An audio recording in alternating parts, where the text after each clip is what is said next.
ঈদের 2 মাস পর নানা আমাদের এখানে বেড়াতে আসছে, কিন্তু নানার সাথে তো নানুকে দেখছি না। শালায় নানুকে সাথে আনিনি, আগে নানাকে ঘর থেকে বের করে দরজা লাগিয়ে দিলাম।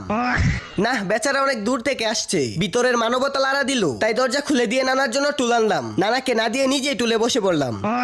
নানার রাগ উঠে গেল, তাই চলে যেতে লাগলো। আমি গিয়ে নানাকে টেনে আনলাম, নানাকে ফ্লোরে বসিয়ে আমি আবার টুলে বসে পড়লাম। নানার আগে আবারও চলে যেতে লাগলো। আমি গিয়ে নানাকে আবার টেনে আনলাম, নানাকে টুলে বসিয়ে নানার জন্য শরবত আনলাম। নানাকে শরবত না দিয়ে নিজেই খেয়ে ফেললাম। নানাকে জিজ্ঞেস করলাম আমার জন্য কি আনছো। নানা তার পকেট থেকে আইফোন বের করে দিল।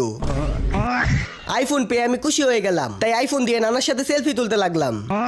সেলফি অনেকগুলা তুললাম, তাই নানাকে ঘর থেকে বের করে দরজা লাগিয়ে দিলাম, কারণ নানাকে আমার আর কোনো দরকার নেই।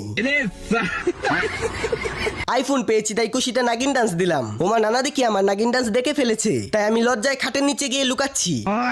নানা এসে আমাকে টেনে কাটের নিচ থেকে বের করলো, তাই এখন আমি নানার লুঙ্গির নিচে মুখ লুকাচ্ছি।